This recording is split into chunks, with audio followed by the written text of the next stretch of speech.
Okay, thank you. And thank you also to Roger Berkowitz, his very able assistants, the Hannah Arendt Center, and Bard College for inviting me. And also I'd like to thank the rest of you for your very interesting comments and participation so far, as well as for sitting here on this beautiful fall afternoon. My topic today is the Rhetoric of Sustainability, or the subtitle is Human All Too Human. Oops, it's not on.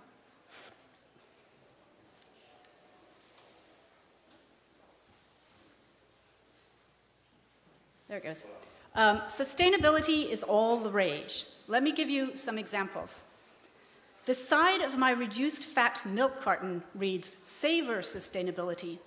It's an ad for Cooking for Solutions. Celebrity chefs celebrate sustainable cuisine. A fundraiser featuring dozens of renowned chefs, 2 days of gourmet events, and extraordinary organic and sustainable food and wine to support the non-profit Monterey Bay Aquarium, its acclaimed Seafood Watch program, and the aquarium's many initiatives to assure a future with healthy oceans. There's also news from UC Berkeley's Office of Sustainability announcing that the Graduate Division is one of the campus's certified green departments, which offers, among other things, composting to its staff. Berkeley brags that it is among the top 18 of 373 campuses named as a green campus by the Princeton Review, one of whose criteria is that the campus employ a dedicated full-time equivalent sustainability officer. Lest you think I'm being too parochial, let me cite the Higher Education Opportunity Act, signed into law in 2008 by President George W. Bush, which incorporated all the provisions of what had been the Higher Education Sustainability Act.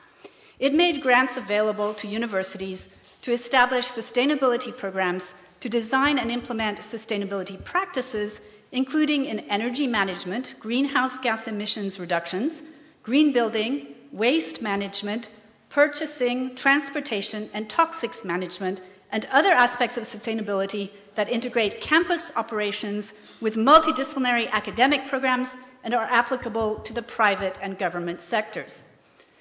There's also, of course, the 1987 UN Brundtland report, Our Common Future, which has been credited in an account presented by the UN Commission on Sustainable Development with changing sustainability development from a physical notion based on the concept of sustainable yield in fisheries and forestry to a much broader concept that linked economic and ecological policies in an integrated framework.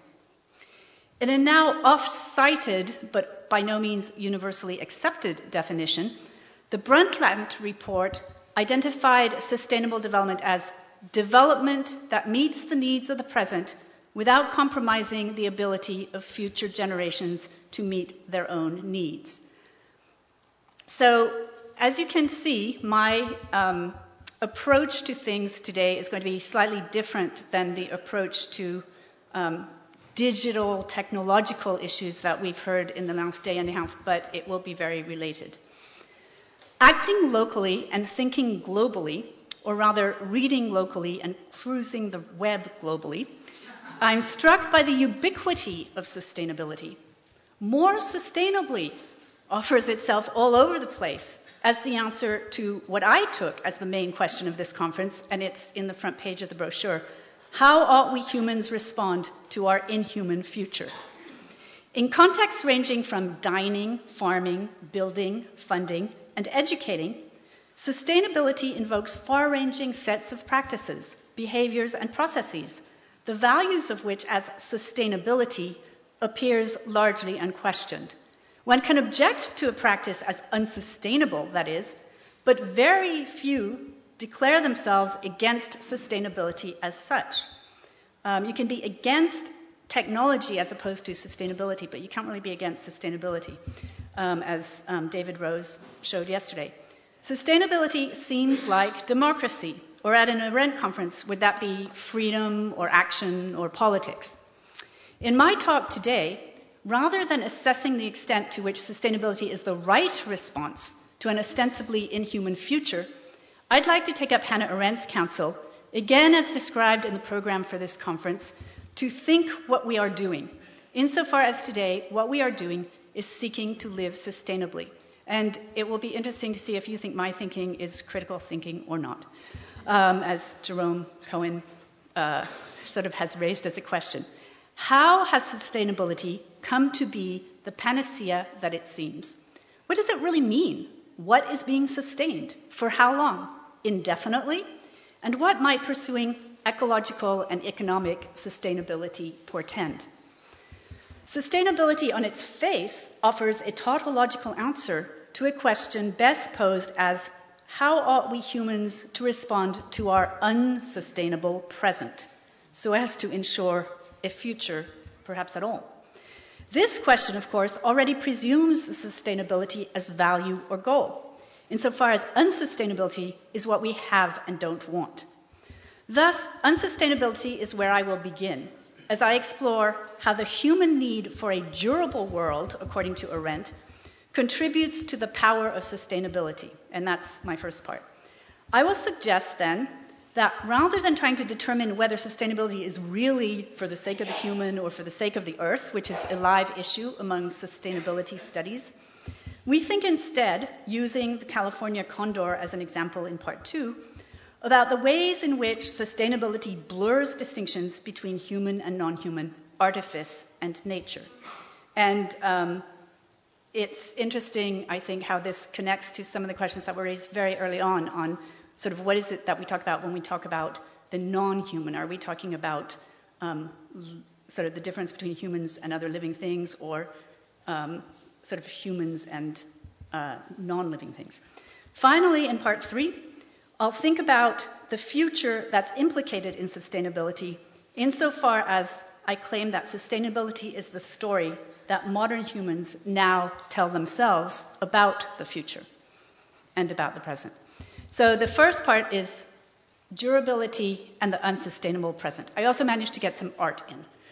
Many know of the two major 20th century threats to human being identified by Arendt: totalitarian government and nuclear destruction. But Arendt also mentions the threat of annihilation posed by consumer society. She argues that as the appetites of laboring man become more sophisticated, so that consumption is no longer restricted to the necessities, but on the contrary mainly concentrates on the superfluities of life, the character of this society does not change, but rather harbors the grave danger that eventually no object of the world will be safe from consumption and annihilation through consumption. Not only that, but with automation, we are confronted with the prospect of a society of laborers without labor, that is, without the only activity left to them, she says. This sounds pretty bleak. Humans with an inhuman future. 21st century appeals to sustainability, rather than threatening to annihilate human being, claim, on the contrary, to, sustain it.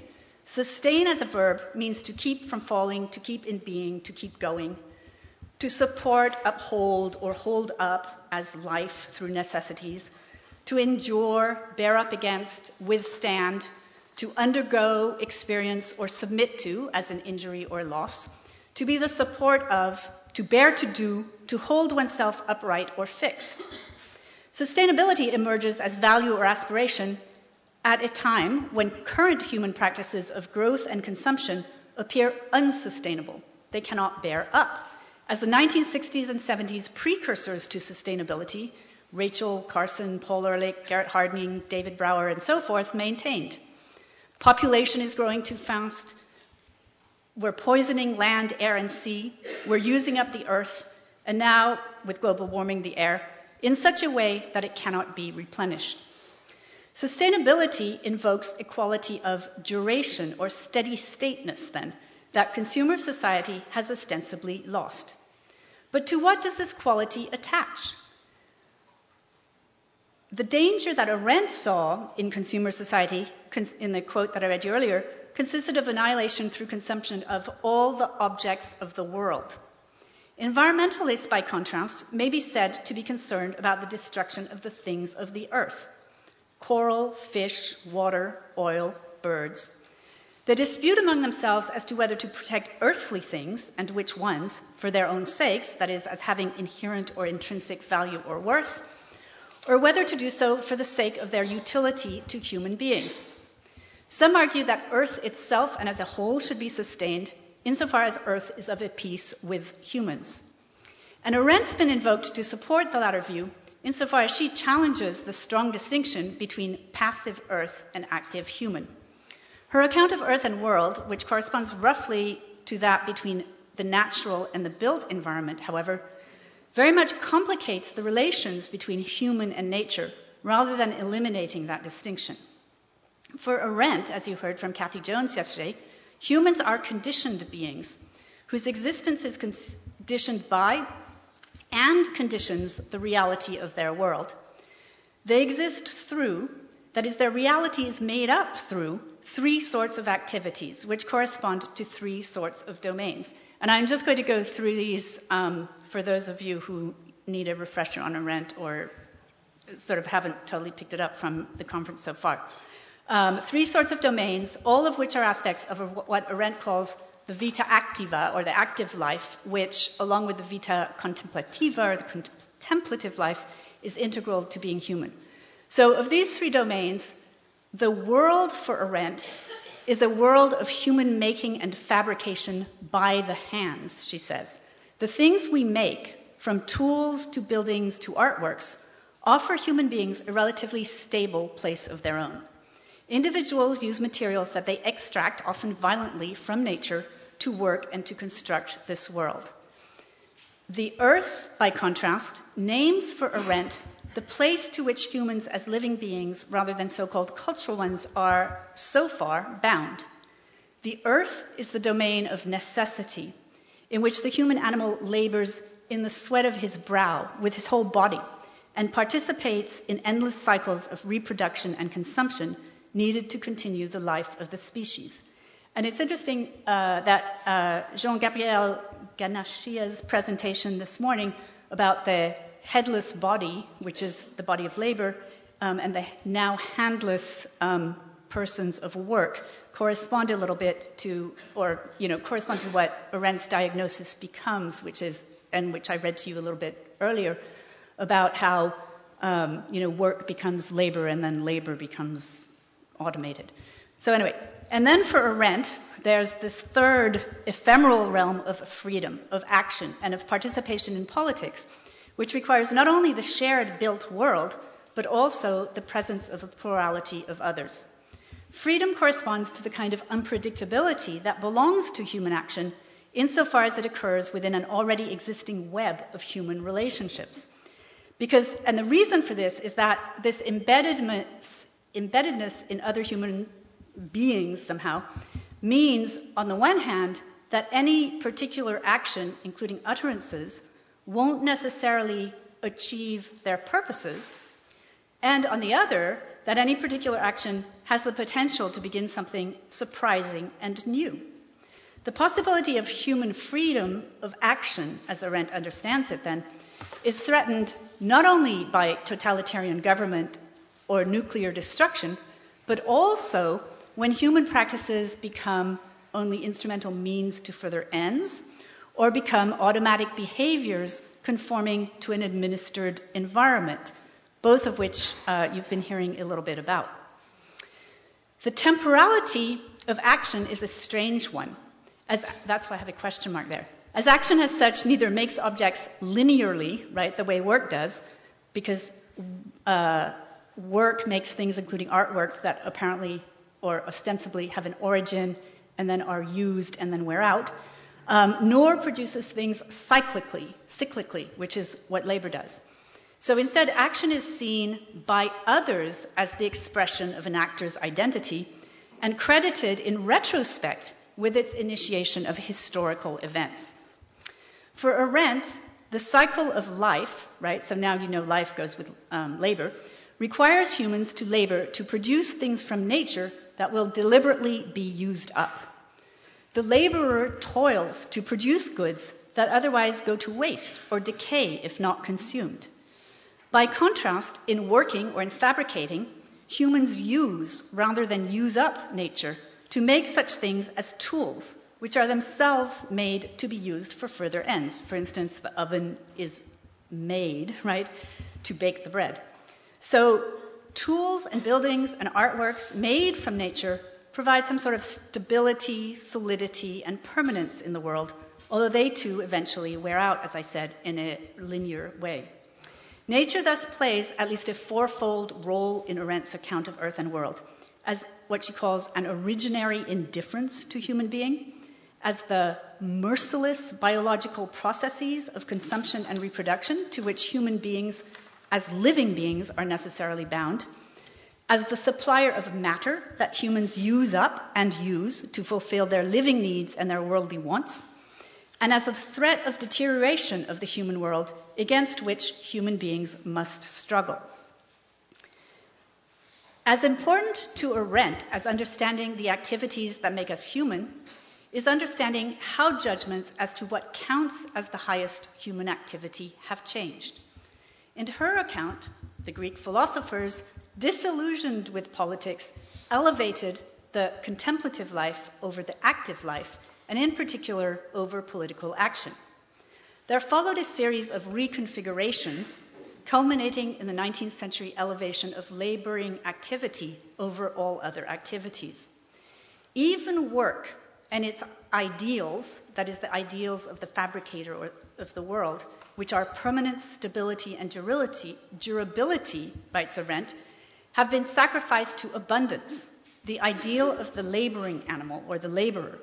We have made work into laboring, broken it up into its minute particles, to eliminate from human labor power the obstacle of the unnatural and worldly stability of human artifice. So the upshot for her is a consumer society in which, rather than making durable use objects, we produce through automated, repetitive processes goods that will be used up or made obsolete, exponentially perhaps. So you can think of the gadgets that Babette Babich was talking about, the turntable that Nicholson Baker mentioned, the other changes in media and media technology that you heard about at the previous panel. Today, sustainability counters the paradoxical immateriality of consumption with the durability and permanence of nature or of Earth, rather than the durability of the objects of the world. But sustainability carries a different resonance than does nature preservation or environmental conservation. At its origins, the conservation movement focused on keeping what was currently unspoiled and to some degree unused that way, keeping nature ostensibly wild and sparing it from the violation entailed in human use. Its success lay in the creation of national parks and pristine wilderness areas in which, insofar as conservation was successful, activities of mining, drilling, and lumbering appeared unthinkable. For early conservationists, it was even something of a dilemma whether, and certainly a political issue to what degree, humans should take to managing land so as to minimize human beings' access to and impact on it. And that would be right because management itself is a human activity. So my second part is on condors and culture. Current sustainability adherents have fewer qualms about intervening in nature. Today's attempts to deal with endangered species go well beyond early conservationist measures to protect a species' so-called wild environment. The endangered whooping crane, for instance, is today taught to migrate by following lightweight planes. The story of the California Condor shows the shift in attitudes toward human intervention. A late 1890s geologist describes the California vulture, as it was then called, as a doomed bird, a species in process of extinction, certainly worth preserving if possible. Upon encountering a mature and possibly dying condor up close, the author decides not to kill the harmless, if not useful bird with his hammer, but to leave it, quote, to fulfill its destiny. Compare this with a 1953 report that recommends that our objective should be to maintain and perhaps to increase the natural population of condors. The mid-century report nevertheless called artificial feeding, transplantation, and breeding in captivity impractical proposals. Not only was the author skeptical that these could work, but he also noted that the recreational value of wildlife is in inverse proportion to its artificiality. The thrill of seeing a condor is greatly diminished when the birds are being raised in captivity. His recommendations included federal, not just current state protection by law, to forbid shooting and the disturbance of condors and their nests. He mentioned a permit that was granted as an exception to an exception of condors from scientific research permits to the San Diego Zoo to trap and cage one pair only. He also recommended protection by closures of the public lands on which condors were generally found, and education of persons, not condors, that would in part involve encouraging stockmen and trappers to leave out the undiseased carcasses of the dead animals that condors feed on. Today, 50 years later, the late 20th century, early 21st century story of the return of the condor is, if not well known, certainly well documented. Since the capture of the last 5 birds from the wild in 1986-87, condor numbers have grown through captive breeding and release programs to 383 condors, 188 of them in the wild. These huge birds, now touted as in the San Diego Zoo website as nature's cleanup crew, and having survived since the Pleistocene era over 10,000 years ago, carry radio transmitters and bear large enough numbers to see with binoculars. Websites and posts allow you to follow the doings of, for instance, numbers 253F and 223M at their nest cave. From the 19th century through the 1980s, condor numbers had declined, and it was unclear why, although habitat loss, shooting, and lead poisoning from bullets ingested with carcasses certainly played a role. It has since been determined that lead poisoning is the biggest current threat to condor recovery. In any case, starting in 1983, all condor eggs and nestlings were taken for captive breeding, and the egg pickup was using helicopters and climbers to develop a captive flock.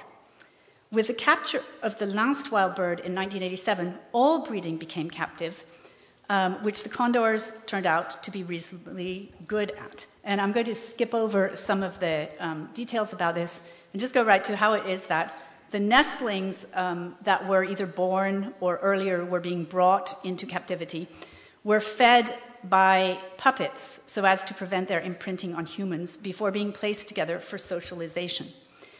Unfortunately, the release program has suffered or sustained its ups and downs. So they brought all the condors in to breed them, and then they took their eggs away so that they could puppet rear as many birds as they could while they left some of the parent birds to raise their own. And then what they did is they had this plan to start releasing them again back into the wild.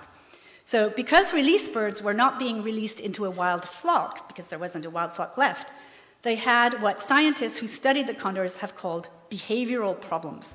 The first puppet-reared birds, for instance, Wright, Snyder, and Snyder, soon began to develop problems with excessive attractions to human structures and with strong tendencies of the birds to approach people without evident fear.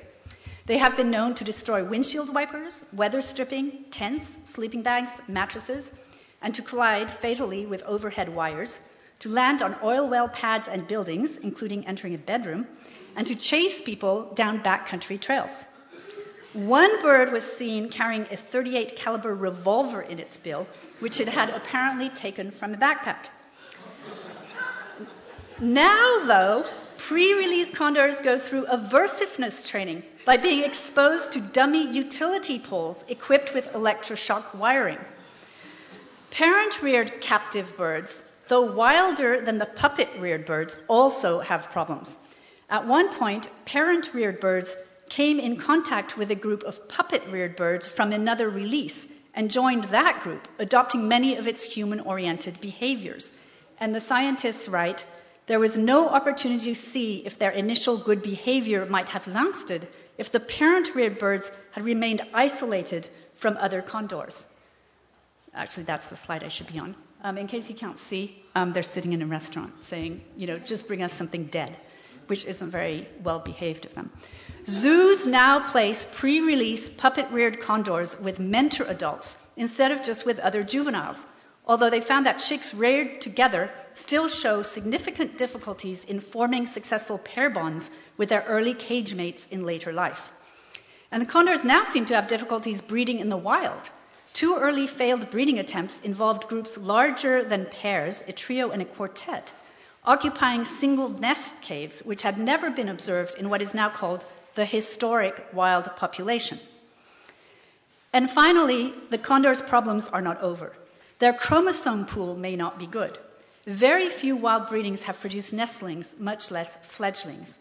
Despite the provision of food subsidies in the form of clean carcasses, right? This is nature's cleanup crew. Released birds are still dying of lead poisoning, while others are saved from it only by emergency chelation therapy, which removes lead from the bloodstream and allows it to be excreted. Some states have passed laws against hunting with lead bullets in particular areas.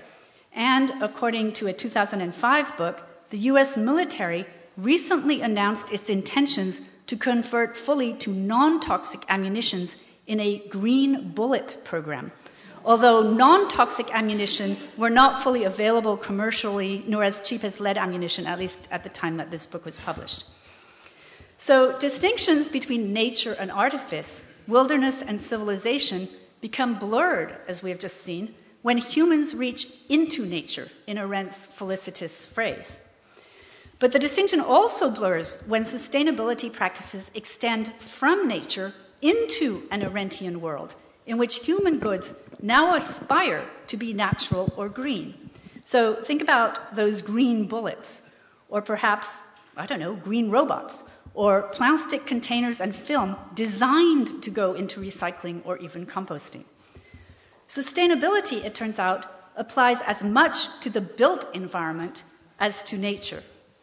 The nonprofit U.S. Green Building Council's LEED certification program is a booming case in point. As a design tool, LEED provides independent third-party verification by the members who help develop the ratings that a building project meets the highest green building and performance measures. Despite some criticisms about the grandiosity of its claims and the cost and time it takes for projects to be achieved, LEED seems generally to be considered a good thing, although not always applicable. Its green building certification rating deals with water, energy use, the operation of the construction site, materials, daylight, access, education, appropriateness to regional priorities, and more. In the Council's own words, the LEED rating encourages and accelerates global adoption of sustainable green building and development practices through a suite of rating systems that recognize projects that implement strategies for better environmental and health performance. Both nature, environment, and welfare, health, are sustained through artifice, design. Even historic preservation, whose credentials as to concern for the stability, solidity, and permanence of a durable world would hardly seem to need boosting, has gotten onto the sustainable design bandwagon. Its partnerships with sustainable design epitomize the slogan, adaptive reuse. No longer simply preserving older buildings for display, it restores and revitalizes them for new mixed uses. Former warehouses made into condos, industrial buildings made into artist studios, and in this case, townhomes into college buildings. As sustainability becomes a value that extends over both nature and artifice, earth and world, its global character comes to the fore. Now, economics and ecology, the policies and sciences of the running of the oikos, or eco, or the household, cover the globe. The sustainable development, which you'll recall was in my UN example, made internationally famous by the UN, represents the integration of ecology into worldwide management. At this scale, new metrics come to apply. Carbon footprints are just the most well-known, even as the disparate processes to be sustained and the range of attempts to do so require common units of measure and ways of accounting on scales that have yet to be developed and are being developed. The language of sustainability becomes a multisyllabic pseudoscientific Latinate vocabulary of problem-solving, characterized by references to efficiency and effectiveness, which means big words say very little that might be said about anything. Consider the goal of achieving fully vigorous wild populations of condors, and this is a quote. Success will not likely come by ignoring problems, but by devising ways to identify and solve problems in the most effective and efficient ways possible. The remaining obstacles all appear to be solvable problems with enough determination and skill given to the task. Unquote. Translation, we hope that if we try hard enough, we can fix things. Which leads me to part 3, Unpredictability and the Sustainable Future. So far, I've drawn on Arendt's understanding of durability to show how sustainability injects into our relations with the earth a blurring of the distinction between nature and artifice. Humans once used nature to live humans once used up nature to live and used it to build things that they strove to keep nature from wearing out. Today, nature has become what humans try to prevent from wearing out. Humans interrupt the formerly cyclical movements of nature through their own fabrications, making clouds and snow, for instance. Like other fabricated goods, nature is now susceptible to destruction by its human creator. And yet human beings respond to their great power over nature with ever greater attempts to measure it, to master it, and to subject it to further control. And I wonder a little bit about the new music and the different directions that's going that we heard about a little while ago. Identifiable no longer with the cyclical occurrences of the earth, nor quite with the stable and solid fabrications of creative, destructive humans, nature becomes subject to crisis and unpredictability. As Art McAvoy shows of the fisheries crises in California and the 2005 landslides here outside Santa Barbara, disasters happen when people, with the help of law, insert themselves in situations, constructing houses below cliffs, being watered for avocado farming, such that ordinary natural processes, rain, have catastrophic social results. Protecting against natural disaster thereby becomes an endless task of human intervention into the natural processes of Earth that human action, with the unpredictability of its effects, has unleashed. This task, too, flies the flag of sustainability. Think of BP's ads this past fall. Sustainability is a broad enough umbrella to shelter not only the Singularity University's 5 non-political principles, but also Monsanto's production of genetically modified seeds, Starbucks' importation of fair trade and shade-grown coffee, and Walmart's recent announcement that it would be doubling its use of local grocery suppliers. For the wrong reasons, perhaps. Well, almost certainly, but with who knows what effects. And that is one of my points. The unpredictability that humans have unleashed into nature is matched only by the unpredictability of human actions themselves, including those of participants who act and speak, sincerely or cynically, in the name of sustainability. Despite my temptation to reduce sustainability as practice to a discourse of instrumentality and Heideggerian technique in which Earth becomes standing reserve, which, by the way, as a discourse of mastery by human subjects over all resources, including themselves, it is. Despite my temptation to reduce the practices into that discourse, what sustainability and the Green Revolution portend cannot yet be predicted, because sustainability is also action. Sustainability has been introduced somehow. It threatens to sweep up in its train multinational corporations, small businesses, family practices, as well as their most trenchant critics, here and abroad. The oddness of this alliance seems to preclude any effective willing by some human subject. Yet persons act sustainably. They engage in backyard composting, they set up farmers markets, they pass city council resolutions about mass transit, they limit the use of toxins, establish disaster relief programs, however indeterminate the actual effects. Even as sustainability grows out of earlier movements then, its ubiquity and penetration into so many aspects of modern or postmodern human life represents something new. Whether its story, a tale of human beings and the politics of nature, turns out to be an account of ultimately cataclysmic or not so cataclysmic annihilation, or a history of the initiation and achievements of humans acting grandly in concert, if not quite in harmony, or more or less irrelevant to our future when the big asteroid comes, remains to be seen. What is clear, though, is that sustainability no longer allows us in 19th century faith in history as progress. I wrote this, obviously, before yesterday morning's keynote address. But you'll see that what I say next applies anyway. In challenging the narrative of progress as it does, sustainability, though, also seems to require an impossible leap. A leap from a present that cannot endure, so you have to imagine that rock on the left disappearing, to a future that is called on to do so indefinitely. So you have to imagine it just keeping on going with that steady state graph. The imagination of this leap testifies to the potential of human action and freedom, and hence of continued human being a la Arendt.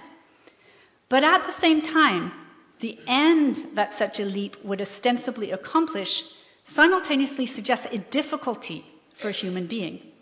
Fixing the future of the future, right? Because it's not just the future that's being fixed, it's the future of the future or the present that will come. So fixing the future of the future into an enduring or steady state appears incompatible with the freedom and unpredictability that characterizes action as the third activity of Arendtian human beings. This impossible leap suggests then a version of that question mark that I had about freedom's temporality. The impossible leap suggests another temporality, neither cyclical nor linear, nor even a gradual, step-by-step, exponential curve. I subtitled my talk today, Human All Too Human, for two reasons. I did so in honor of Nietzsche, who was the first to prophesy the straits to which human action and non-action would lead us. I did so also because sustainability, understood as a human aspiration to fix into place a future that one way or another escapes human grasp, shows that we are still the somewhat paradoxical humans of Arendtian modernity, telling ourselves stories that show us to be capable both of politics and of threatening ourselves with annihilation. Though, who knows for how long we can keep up this balancing act. Thank you.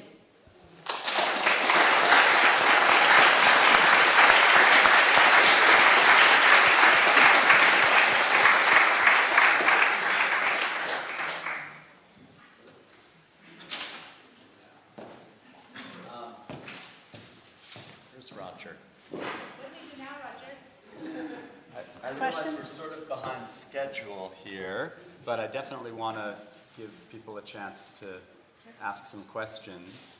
We have lights. So, lights, please. Thank you.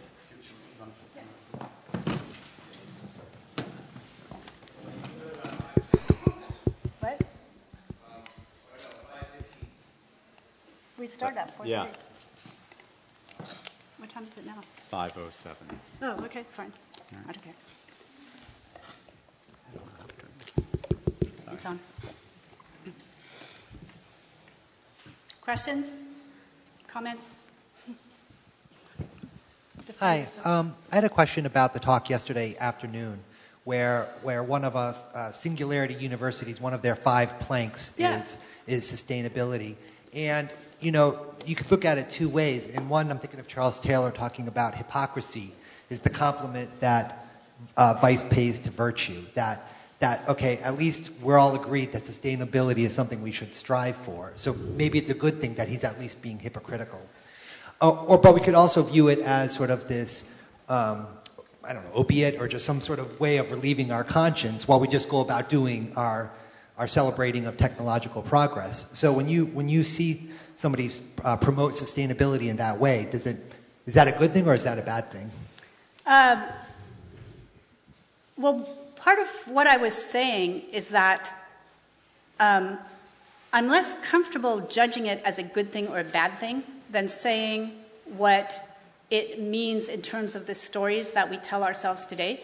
And it seems to me that in a conference like this, that even the most sort of technologically fundamentalist positions accept sustainability, as well as presumably do those who would be more critical of that position or who would qualify it, that everyone accepts sustainability across the board says something about the story that we currently tell ourselves and who we are, right? So I'm less interested in saying, oh, sustainability is good or bad, than to say, look, sustainability is what everyone right now believes in, except, of course, those Tea Party people who don't believe scientists, which I read about in the New York Times. But do you see why that's my... But should we try to pop his balloon? I'm not sure we should try and pop it about sustainability. I think we should try and pop it about other things. Over here. Thank you very much, Marianne. That was marvelous. I was very taken by your second example, which is the California Condor.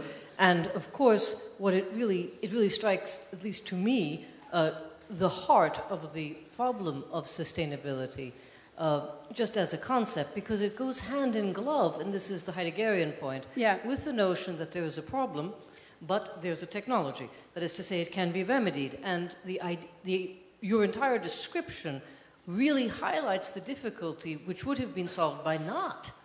Would have been solved by what? Would have been solved by not making things such that you would no longer have such a raptor. You would no longer have such a condor. Once you've lost the condor or reduced it to that status, the efforts to bring it back are manufactured in the extreme and lead to the consequences. And yet, wilderness movements, I mean, this is one of the great problems about sustainability, are all about the difference that makes no difference. It looks natural. It's as good as natural. It might as well be. And there, it seems to me, you do have a question, at least, to be raised that would maybe pop a bubble, just because those things matter. It's like the bridge at Mostar. The bridge at Mostar that was destroyed has been rebuilt. It's not the same thing, and that difference, you can say, makes no difference, but in the case of a living species, it's not just a tourist attraction, it's a whole host of other things that go together with that ecological web that you were also pointing to. Yeah. Is that a question or a comment? It is a question, because I want you to go back to the question that was raised, because it's not simply the talk of sustainability. I, for example, would say that I'm not for sustainability, and I'm not a Tea Party person. But you're unusual. Keep on okay. Well, so in the Condor example, you can't go back, right? As humans contemporarily, and as having some kind of scientific expertise available to us, either we let the condor become extinct, which is, letting nature take its course, which is what, along with human interference, which has led nature to that point, or we intervene, right? And that's what I was saying is that's a very different position than the original position of nature conservation or wilderness preservation that would have just said, oh, look, just keep humans away from the condors and then they'll be fine, right? That position is no longer available to us. And it's the end of that position, right, with humans inserting themselves into nature, which characterizes our situation right now. That's mutual use. Okay. No. Oh, yeah. No, I'm not saying it's just Tea Party. I just wanted to protect myself from the question when I say everyone's for sustainability, and then the Tea Party doesn't believe in science, in global warming. So, okay. Yeah. Jane? Right behind you. Oh. Thanks. I wasn't convinced by your argument that sustainability was a discourse of mastery, because to me, and I don't think the Condor example is a really good one for talking about sustainability. That's more about wildlife conservation, because the way I understand the concern about sustainability has to do with soil and water and taking out more than you put in and producing, and posing a challenge to a political economy of endless consumption and waste. And for me, the discourse of sustainability is about responsiveness to limits, real, practical, physical limits. Right. As opposed to some kind of fantasy of perpetual consumption that can go on. I mean, every day we live this fantasy that you can keep on taking stuff and throwing it out and doing it without. So I don't see the point about how it's a discourse of mastery. It's a discourse of responsiveness to limits. Okay, well, so what you're calling the counterexample was not meant to be a counterexample. It was meant to show where it is that the discourse of sustainability has come from, in part, right? It's come out of concerns that characterized the conservation movement in, 100 years into its history in the 1960s and so on. And that what I think when people talk about sustainability, what they're saying is, as you're saying, we can't keep on using up soil, air, water, right? The resources of the earth. And instead of keeping on consuming, you're right, consumption is the issue there, what we need to do is we need to change our practices such that in the future we'll be at some kind of steady state, some sustainable state, so that we're not using up anymore the things of the earth. So it's not about bringing back a kind of endless consumption. It's about changing practices so that there's a different kind of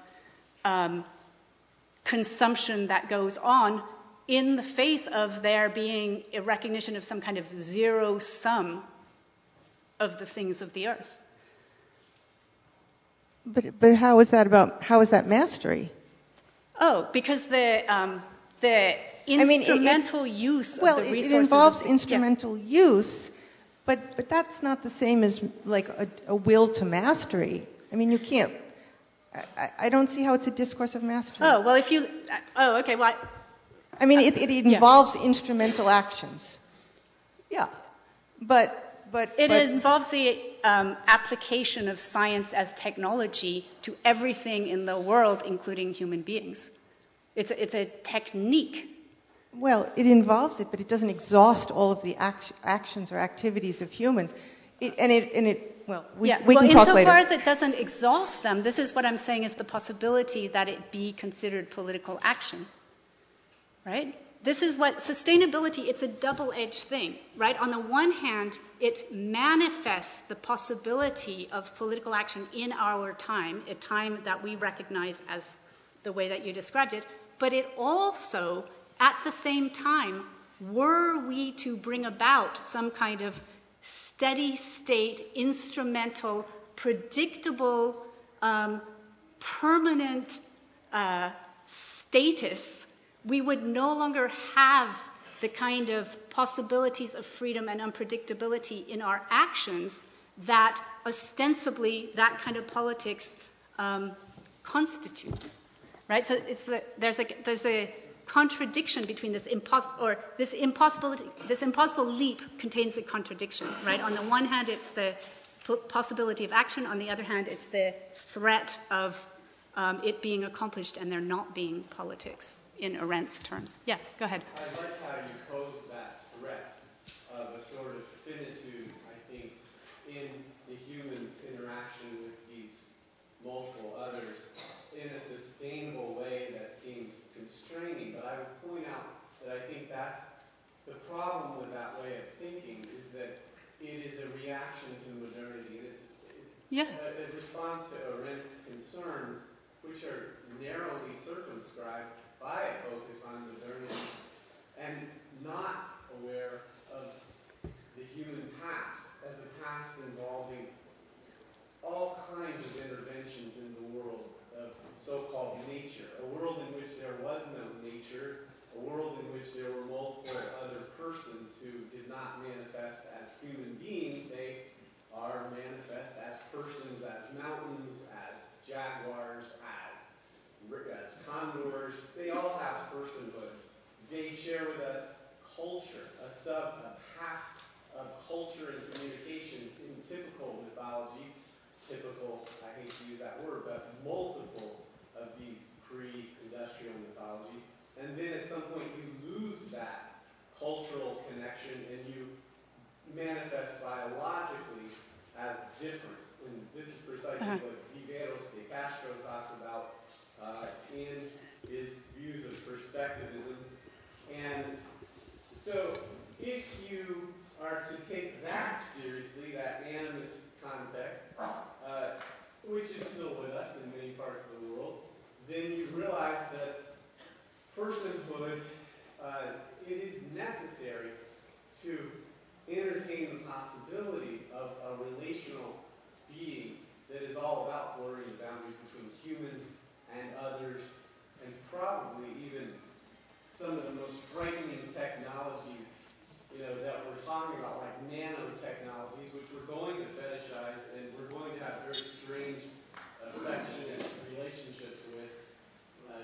Sorry to go on. Yeah, and clearly somebody's trying to get in touch with you. So maybe, Marianne, you can just, do you want to give a quick response or not? Okay. Yeah. Okay, well, partly, I don't think it's fair to Arendt to say that she's not interested in the historical, right? I mean, this was part of my point about as important to her about these three activities. I mean, I gave you the one-page version of books and articles that she's done. So that as important to that is understanding how it is that our understanding of which human activities are the most important has come about. So she has a historical and it pounced. She understands, I think it was Wyatt, you said something about the relation of the past and the present and the future. That was like the way that Arendt thinks about it. And so that I would correct, but I would also add to what you said, or pick up on what you said that is right about the limitations of the way that I am accepting Arendt's understanding of personhood, right? The human being is special. The human being is special in the way that the human being conditions and has conditioned the world through these three activities. And it's that human being that Arendt is concerned with, and that in this talk I've been accepting that understanding of her human being in order to make my point about contemporary politics. Okay, thank you very much. I believe we're going directly into the next section.